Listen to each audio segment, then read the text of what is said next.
Bonjour à tous, bienvenue dans Bonjour chez vous. J'espère que vous allez bien aujourd'hui. Une émission spécialement féminine, pas réservée qu'aux femmes, parce que je pense que les hommes ont beaucoup à apprendre aussi, mais une émission où on va s'adresser particulièrement aux femmes. Tu peux être une femme douce et forte à la fois.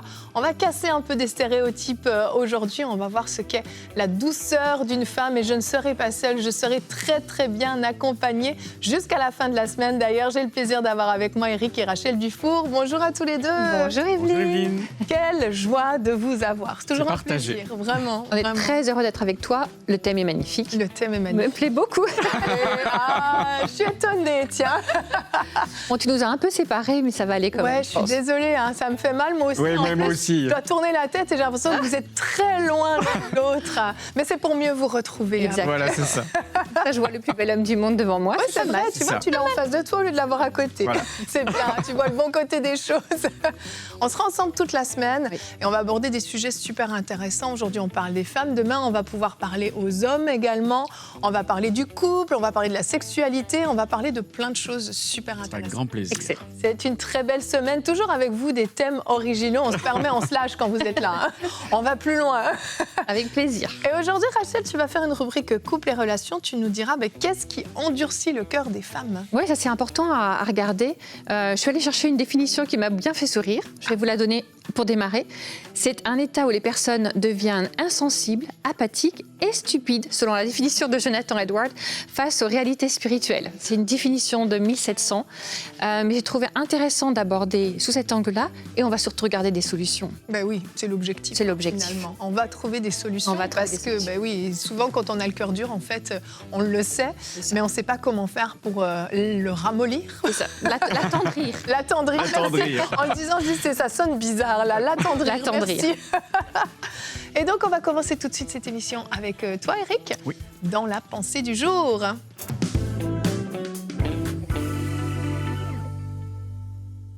Moi, je suis extrêmement heureux d'avoir cette responsabilité de faire cette pensée du jour sur cette pensée de la femme qui peut être douce et forte à la fois. En fait, c'est pas contradictoire du tout. Et en anglais, on dit meek is not weak, ce qui veut dire la douceur, c'est pas de la faiblesse. Alors c'est vrai que selon qui l'on est, ça va varier. Il y a des personnalités qui sont plus fortes que d'autres, d'autres plus douces que d'autres naturellement, mais il n'y a pas de contradiction. On peut être doux et fort à la fois. Une femme peut être douce et forte à la fois. Et il y a dans l'Écriture un personnage biblique que moi j'aime beaucoup, qui m'a beaucoup parlé dans ma vie, c'est le personnage de Ruth. Et je voudrais sur cette pensée m'en inspirer en vous lisant deux passages. Le premier, c'est dans Ruth au chapitre 1er, les versets 16 et 17. Et voilà ce qui nous est dit. Ruth répondit « Ne me pousse pas à te laisser », elle parle à sa belle-mère, « Ne me pousse pas à te laisser, à repartir loin de toi. Où tu iras, j'irai. Où tu habiteras, j'habiterai. Ton peuple sera mon peuple et ton Dieu sera mon Dieu. Où tu mourras, je mourrai et j'y serai enterré. » Il y a de la force chez cette femme et on pourrait se dire c'est une femme forte parce qu'elle n'a vraiment pas eu grand-chose peut-être dans sa vie à traverser. Pas du tout. Notre force ne dépend pas de ce que l'on a traversé dans notre vie. Au contraire, je dirais, Dieu permet des fois des épreuves pour nous donner de la force que l'on n'aurait pas imaginé avoir en soi-même. Et peut-être que tu dis mais moi je ne suis pas forte, moi j'y arriverai pas, ce genre de choses c'est trop pour moi. Non, ta force vient de ta dépendance à Dieu. Et Ruth, elle avait traversé des choses assez dramatiques. Elle était veuve, elle avait traversé des moments difficiles. Elle quitte son pays, elle s'attache à sa belle-mère, elle sait que ça va être compliqué. Elle part, elle déménage dans un pays qui n'est pas le sien. Mais sa force vient de son intimité avec son Dieu. Elle a choisi de croire dans le Dieu de sa belle-mère et elle se dit, en fait, je m'attache à ce Dieu, je crois dans ses promesses et en fait, là où tu iras, j'irai et les promesses de Dieu seront pour moi aussi. Et en fait, si aujourd'hui tu te dis c'est trop dur ce que je vis en ce moment, attache-toi à Dieu, c'est là que sera ta force. Et l'autre passage, dans Ruth au chapitre 2, le verset 17-18 nous dit « Elle ramassa des épis dans le champ jusqu'au soir, puis elle bâtit ce qu'elle avait récolté. Elle a environ 22 litres d'orge. Elle l'emporta et rentra dans la ville. Et sa belle-mère vit ce qu'elle avait ramassé, elle sortit aussi les restes de son repas et elle les lui donna. » C'est une femme qui travaille dur, mais elle a su préserver son cœur parce que de notre cœur viennent des sources de la vie. Et ce qu'elle a travaillé, ce qu'elle qu'elle a récolté, elle va le partager parce que son cœur est rempli de douceur, son cœur est rempli d'amour. Et ce qu'elle a reçu, elle va le communiquer aussi à sa belle-mère. Elles n'ont rien, mais le peu qu'elles ont, elles le partagent. Et en fait, sa douceur n'a pas été détruite par sa force. Bien au contraire, les deux peuvent cohabiter, communiquer et se renforcer l'un l'autre. Et la douceur, c'est une caractéristique que Dieu veut que tu gardes dans ton cœur. Malgré tout ce que tu as traversé et les épreuves, ne laisse pas ton cœur s'endurcir. Tu peux, si tu continues de dépendre de Dieu, garder un cœur doux, aimant. Ne deviens pas quelqu'un d'autre que tu n'es pas. Reste cette femme de douceur que tu as été et que Dieu veut que tu continues que tu sois. Le livre du Ruth a 4 chapitres. Moi, je t'encourage à les relire. Ils se lisent facilement, mais ils sont tellement riches. Dieu veut que tu sois une femme remplie de douceur, mais aussi remplie de force, dépendante de lui. Bon courage. Merci Eric, amen. J'aime beaucoup la façon dont tu qualifies la douceur.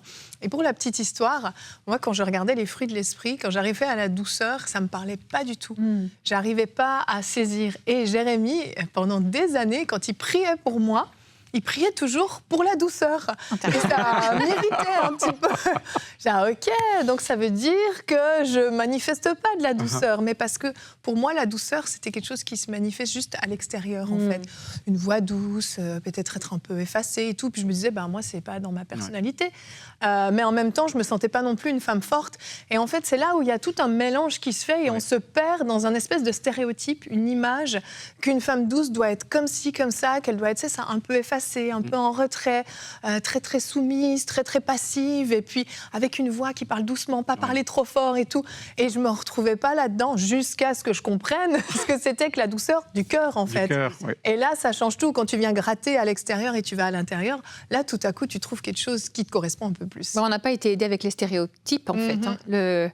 Moi, j'aime bien le dire en souriant, mais à l'époque où, quand on était jeune, il y a longtemps, les femmes soumises de pasteurs devaient avoir un chignon, jouer du piano et faire les enfants. L'école du T'as vu, tu sais, bien sûr. Et on était dans un stéréotype qui ne nous correspondait pas forcément. Très bien pour le chignon, je trouve ça très joli, il n'y a pas de souci. Mais ce qui est important, c'est d'allier les deux selon qui l'on est. Et donc, Ruth est un bon exemple de douceur et de force. Complètement. Et puis après, pour chacune d'entre nous, ça se présente, ça se manifeste d'une façon différente. Et oui, il y a des femmes qui parlent doucement, naturellement, d'autres moins. Et on peut parler avec une voix douce et avoir un cœur dur. Complètement. Donc, et tu peux même dire des choses très méchantes avec une voix douce. Exactement. Et ça fait tout aussi mal quand même. Exactement. Et si je peux me permettre d'amener le point de vue des hommes. Mais oui, tu es là pour ça. Voilà, merci. Je suis très fier de ça. C'est qu'en fait, les hommes ont besoin de femmes qui soient à la fois douces et fortes. Parce qu'il y a des moments, on a besoin, quand la journée a été dure, etc., bien de rentrer dans son foyer avec une femme qui sache être douce et être à l'écoute aussi. Et un homme a besoin de poser son armure, de poser, figurativement parlant, de poser l'armure, le bouclier, etc. Et d'avoir un endroit où il va être accueilli et où il puisse être vulnérable. Complètement. Et pour ça, la douceur d'une femme est essentielle. Puis en même temps, je pense qu'un homme a besoin aussi d'avoir une femme qui sache lui dire « tu vas y arriver », qui va être forte pour lui aussi quand lui ne l'est pas. Tout en sachant qu'on va être, quand l'un est fort, l'autre peut être faible et s'autoriser, j'entends une faiblesse. Puis il y a des moments, quand on est tous les deux dans un moment de fragilité, Christ est là dans notre mariage aussi et peut nous relever tous les deux. Mais n'importe quel homme au monde a besoin, quand il est marié, d'avoir une femme qui soit à la fois forte et douce. S'il n'y a qu'une seule caractéristique, à un moment donné, ça amènera un déséquilibre. Complètement, complètement. J'ai fait une petite liste rapidement de ce que je voyais pour une femme douce. Vous pouvez bien sûr compléter, mais une femme déjà qui se laisse aimer. Il y a des femmes qui n'arrivent pas à recevoir l'amour, qui ne se laissent pas aimer. Une femme qui accepte qu'on prenne soin d'elle, qu'on s'occupe d'elle, qu'on l'aide, qu'on la soutienne. Une femme qui accepte d'être vulnérable également. Et puis une femme qui ne repousse pas sans cesse aussi les autres. Se laisser aimer, mais aussi juste être accessible pour les autres, être un soutien. Mais on peut bien sûr compléter la liste. Mais j'ai pris le temps de noter ça parce que, comme je l'ai dit, pour moi, ça a été progressif. Et tous les deux, vous avez grandement contribué à ce que je trouve ma douceur, parce qu'il y a des choses aussi à mettre en place, et on en parlera demain. Le rôle de l'homme est important aussi pour que la femme, justement, puisse être vulnérable, puisse se laisser aimer. Donc, c'est complémentaire. Mais il y a la femme du Proverbe 31 qui vient souvent celle-là, elle est titiller les célèbre. femmes. Oh là là. Alors pour le coup, pour vous faire plaisir, mesdames, je l'ai pris en verset du jour. Mais on va voir à la lumière quand même, avec nos lunettes adaptées et appropriées. Proverbes 31, 25 et 26. Elle est revêtue de force et de gloire, donc on parle de la femme vertueuse. Elle est revêtue de force et de gloire, donc là je ne vois pas une femme effacée. Elle se rit de l'avenir, donc ce n'est pas une femme qui est fragile en tant que telle. Elle ouvre la bouche avec sagesse et des instructions aimables sont sur sa langue. Donc là on voit la manifestation de la douceur du cœur. Ouais. Tu veux nous parler de la femme Moi, je l'aime de Proverbe beaucoup, 31? la femme des Proverbes 31. Elle m'a beaucoup agacée, comme toi, on en parlait.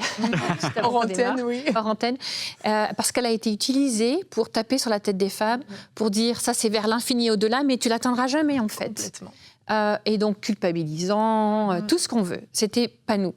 Or, je crois vraiment que Dieu a permis que ce modèle de femme qui a été choisi soit le plus improbable pour son époque, autant géographique que politique, que historique. C'est une femme d'affaires, dans un cadre où elle ne peut pas être une femme d'affaires. Elle n'a même pas le droit, normalement, de sortir de chez elle seule. Et pourtant, elle s'éclate. Elle s'éclate parce qu'elle est dans un contexte, dans un cadre où elle peut atteindre son plein potentiel. Et c'est là que ça nous donne beaucoup d'espoir aux femmes. Puisque ce que Dieu veut, qu'on développe la force et la douceur en développant, en atteignant notre plein potentiel dans le domaine où Dieu nous a confié des qualités, du goût, de l'attirance, en fait. Oui. Donc, elle s'éclate en étant femme d'affaires. Ça ne veut pas dire qu'on est toutes des femmes d'affaires. Mais ce que ça nous montre, c'est que ce que Dieu a mis dans ton cœur, on doit pouvoir avoir l'espace. Comme tu as dit, les hommes vont avoir un rôle à jouer. Les mamans, les épouses vont être aidés par les papas et les maris et les hommes dans notre vie pour qu'en fait, on puisse atteindre notre plein potentiel. Ça crée un cercle vertueux qui permet à chacun de grandir et d'être bien dans sa peau, en fait. Exactement. En fait, cette femme vertueuse, on peut se l'approprier, mais à notre sauce, à notre façon, avec notre personnalité, avec nos forces, nos qualités, nos compétences. On n'est pas censé cocher toutes les cases. Je pense que longtemps, on a vu ça comme une liste. Et puis, c'est ça, comme tu dis, un idéal. Et puis, ça, je ne l'ai pas encore fait, il faut que je le fasse. Mais en réalité, on est tous différents. Et puis, je me disais... on parle du couple, mais les célibataires, il y a des femmes qui sont célibataires et qui n'ont pas forcément d'hommes, justement, pour leur permettre d'être plus vulnérables, justement, de se laisser aller de temps en temps. Comment on fait pour être une femme douce quand on est célibataire ? Heureusement, on n'est pas seul au monde. Et quand on est célibataire, on a aussi un îlot, un village de personnes dans notre vie, des femmes plus âgées, des hommes qui ont un rôle d'oncle, de grand frère, etc., et ou de pasteur, de responsables spirituels, et avec une panoplie de personnes qui tiennent ce rôle dans notre vie, autant des femmes plus âgées, la Bible le dit, les femmes plus âgées, c'est leur rôle aussi de guider les femmes plus jeunes. Et les femmes célibataires, en fait, avec ce village autour de nous, on peut avoir cet équilibre, cette sécurité qui va dans les deux sens. Tout à fait. Et surtout, je dirais aux femmes célibataires, n'attendez pas, ne pensez pas que vous ne serez épanouie que lorsque vous serez mariée. C'est vrai. Démarrez maintenant. La femme vertueuse, elle démarre tout de suite. Qui vous êtes est important aux yeux de Dieu et il vous donnera, comme Rachel vient de le dire, les personnes adéquates. C'est vrai que c'est dur pour une femme célibataire. Oui. Et dans l'Église aussi, on ne va pas se mentir. On a l'impression qu'elles ne sont pas complètes, mais tu es complète avant même d'être mariée. Sinon, si tu fais dépendre ton bien-être de l'homme que tu vas épouser, tu mets sur ses épaules des attentes qu'il ne pourra pas remplir. Exactement. Donc, si tu déjà poursuis l'objectif d'être épanoui tout en étant célibataire, tu amèneras, si c'est le plan de Dieu pour que tu te maries, quelqu'un qui sera déjà épanoui, heureuse d'être qui elle est, et puis en marche vers un accomplissement dans ce que Dieu t'a confié. Complètement. Ouais, mais c'est important de remettre l'équilibre au centre aussi, parce qu'on a eu j'attends de me marier pour exister, grosse erreur. Et puis maintenant, on a le balancier qui va dans l'autre sens. C'est vrai. J'ai pas besoin d'un homme, je vais pas m'encombrer d'un homme avec ses problèmes. Addiction, je suis très bien toute seule. Non, Dieu nous a créés pour être en communion, en fait. Il veut qu'on soit en communion les uns avec les autres. Il y a un équilibre dans la famille de Dieu et dans notre vie. Donc, on retrouve un équilibre au milieu où la femme célibataire ou mariée atteint son plein potentiel grâce aux personnes que Dieu a mises dans sa vie. Exactement. Et attention peut-être au modèle qu'on veut refléter aussi. Peut-être les femmes, des fois même plus âgées, montrent des fois un modèle qui n'est pas forcément vrai, en fait. Et on donne une image et on fait croire aux jeunes femmes, aux jeunes filles qu'elles doivent être comme ci et comme ça. Mais mais soyons vulnérables, tout entre nous, au lieu de se mettre la pression. Puis on va voir maintenant, justement, qu'est-ce qui vient endurcir le cœur de la femme? Parce que si elle n'est pas douce, c'est qu'elle est dure, mais qu'est-ce qui l'a endurcie? Qu'est-ce qui a pu se passer? Donc on t'écoute, Rachel, dans la rubrique « Couple et relations ».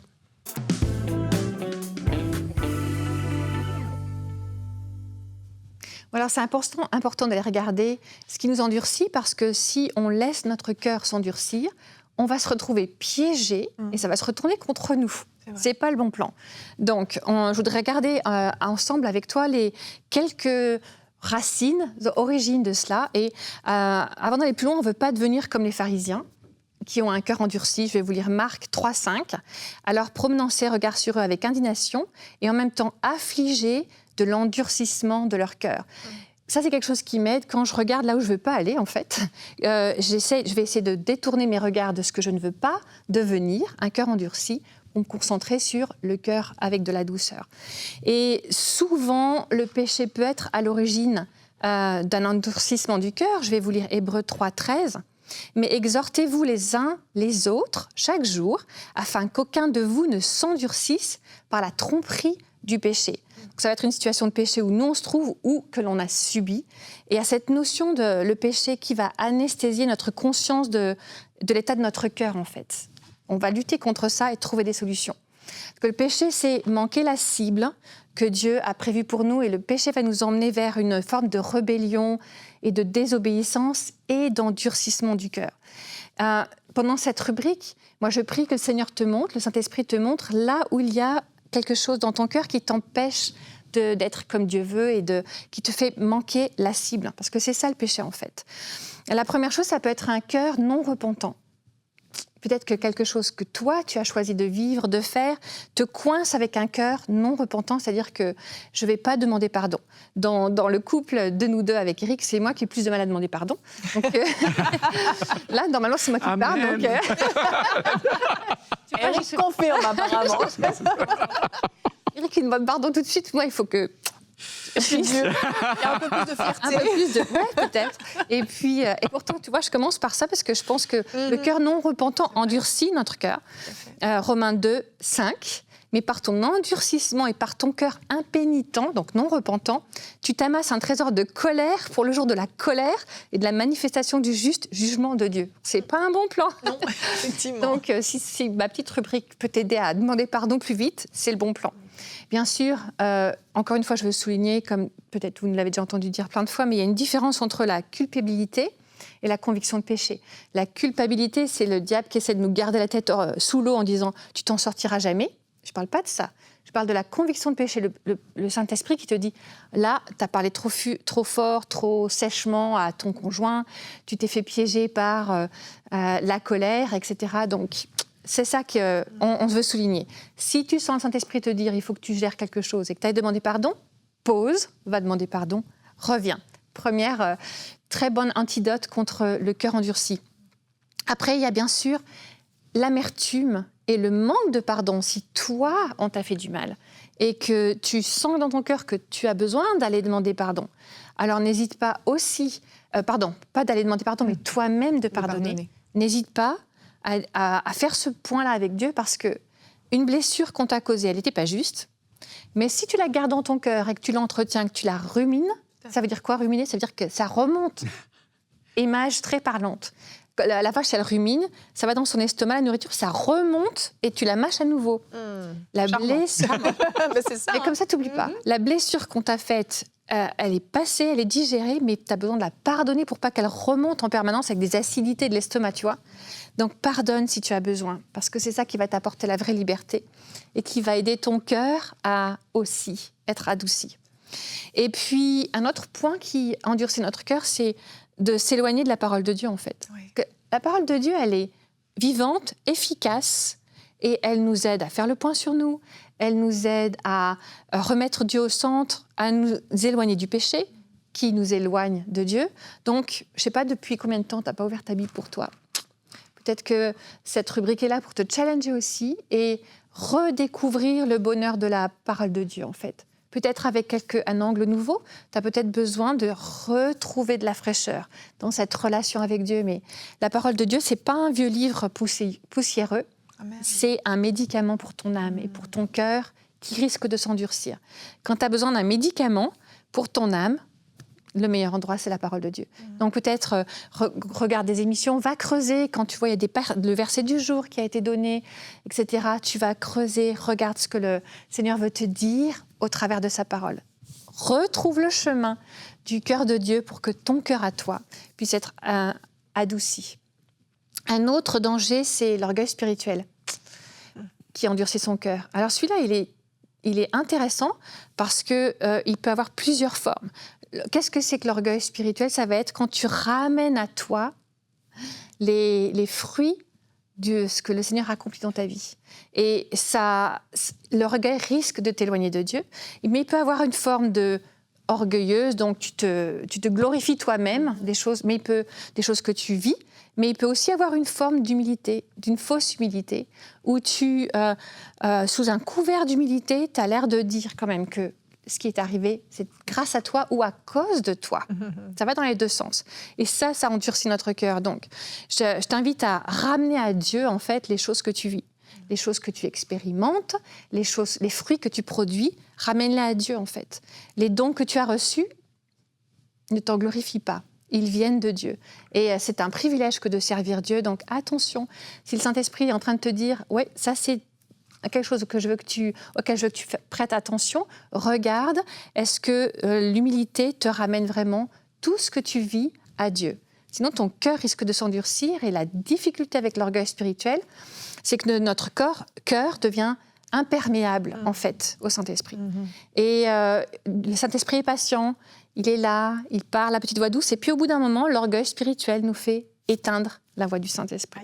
Ça, c'est dangereux. Ça fait mal, ça.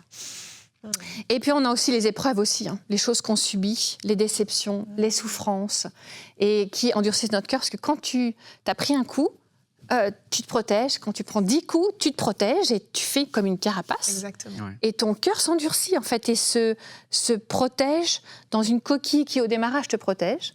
Mais la difficulté, c'est que la coquille devient une armure.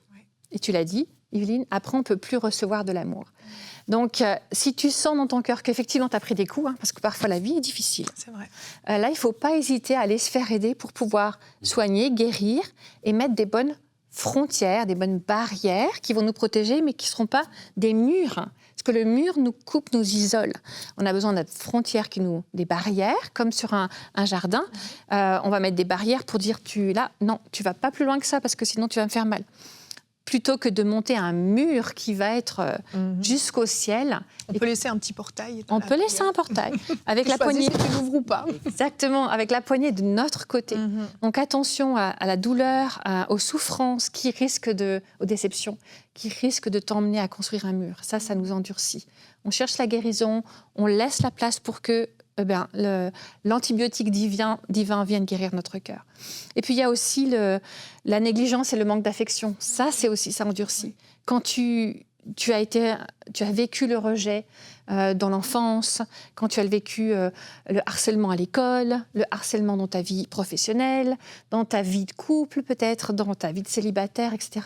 Et tu as vécu le rejet, ça endurcit aussi, parce que on se dit, il faut que je diminue mes besoins, parce que si j'en ai trop, je vais souffrir.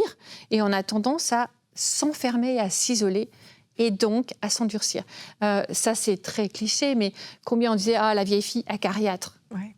C'est un cliché de quand moi j'étais jeune, mais en fait, peut-être que, de toute façon, on peut être seul dans un mariage. Donc, ce n'est pas une question de statut marital, mais si tu t'es trouvé en manque d'affection, moi, je t'invite à en donner.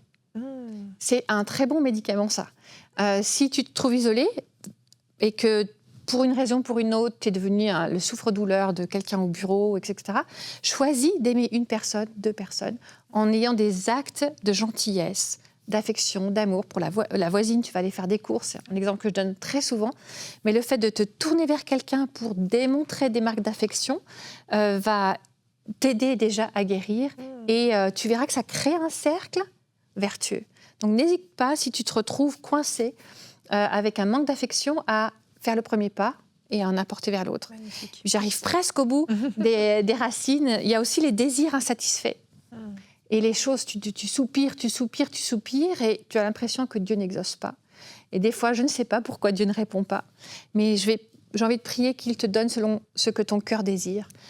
Et je prie vraiment pour que tu reçoives ce que ton cœur désire. Aligne tes désirs avec les désirs de Dieu pour ta vie et tu ne seras pas déçu. Et puis, je termine par l'oisiveté et la médisance. Tu as gardé le meilleur pour J'ai gardé le meilleur pour la fin. le bonbon. Voilà ça.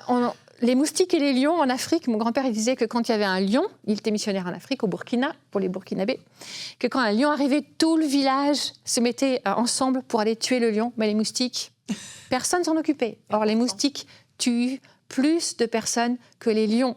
Je vais vous lire 1 Timothée 5, 13, 15. Avec cela, étant oisives, elles apprennent à aller de maison en maison. Et non seulement elles sont oisives, mais encore causeuses, intrigantes, disant ce qu'il ne faut pas dire. Car déjà quelques-unes se sont détournées pour suivre Satan. Eh bien oui, la femme oisive, c'est-à-dire qui ne fait rien ou qui choisit la médisance, ça endurcit ton cœur. Si tu peux pas, tu viens d'avoir une conversation avec des amis, puis il y en a une qui s'en va, et la première chose que tu fais quand elle est partie, c'est de dire du mal d'elle. Attention, tu risques de te retrouver avec des moustiques infectés qui vont détruire ton cœur et le cœur de ceux avec qui tu diffuses du venin. Et l'oisiveté, c'est-à-dire, à quoi ça ressemble l'oisiveté de nos jours? Tu vas passer des heures devant ton téléphone à te comparer aux autres et ça va enclencher, tu vas te sentir moins bien que les autres, rejeté, etc. Donc, ne te laisse pas coincer par l'oisiveté ou la médisance. Et ma conclusion était Proverbe 31. Donc, en une phrase, je prie pour que Dieu te donne d'atteindre le plein potentiel de ce qu'il a mis en toi pour que ton cœur soit doux et fort à la fois. Magnifique. Merci Rachel. Est-ce que en quelques minutes, tu veux prier justement pour les femmes qui ont le cœur dur et qui se sont senties concernées par un des points? Seigneur, merci parce que tu nous as créés, les femmes, avec un cœur qui est fait pour aimer. Oui. Tu nous as donné cette capacité et parfois elle a été abîmée par les souffrances, les injustices de la vie, les choses subies ou les choses que l'on a fait subir. Seigneur, je prie pour ma sœur, pour ta fille, pour celle qui a besoin de recevoir un cœur nouveau. Seigneur, je prie pour que tu amènes de la guérison, pour que ton Saint-Esprit parle aussi et vienne mettre le doigt là où on a besoin, Seigneur, de se laisser toucher par ta vérité, par ta grâce, par ta guérison. Je prie pour qu'il y ait des décisions prises, Seigneur, et qu'il y ait un avant et un après, et qu'on découvre toutes, à la hauteur de ce que tu as prévu, à quoi ressemble un cœur doux pour nous, un cœur plein de douceur, plein de force en même temps. Seigneur, merci parce que tu nous permets de grandir avec toi et que, Seigneur, tu marches devant nous, tu nous aides, tu nous éclaires. Bénis ma sœur qui fait monter vers toi cette prière. Seigneur, viens à mon secours, que mon cœur de pierre devienne un cœur de chair. Amen. C'est ce que je prie pour chacune d'entre nous. Amen. Amen. Amen. Merci Rachel, c'était une magnifique rubrique et je t'écoutais et j'étais en train de penser aux femmes plus âgées. Mais en fait, tu as répondu à ça quand tu parles d'aller donner de l'amour, justement, parce que des fois, oui, on s'est enfermé dans cette espèce de solitude, dans ce cœur dur, cette amertume, et puis on a arrêté de donner, en fait. Mais c'est tellement important. Donc, tu as traité tous les sujets, tu as touché à tout, c'était magnifique, vraiment.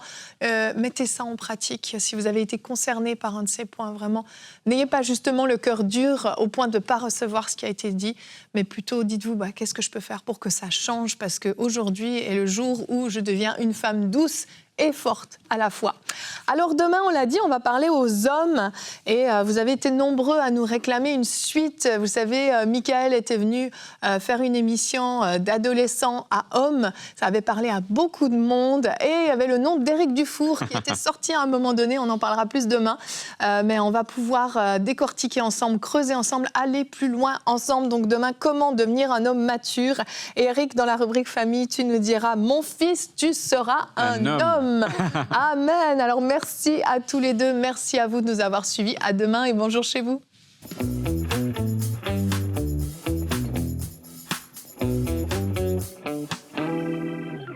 Je glorifie le Seigneur pour votre vie. J'ai connu Prière Inspirée il y a environ 3 ans, même un peu plus d'ailleurs, je dirais. Et c'est devenu mon pain quotidien. Donc, je viens témoigner aujourd'hui parce que Dieu s'est glorifié après 12 ans de stérilité. 6 opérations des trompes et de l'utérus, j'ai reçu mon enfant.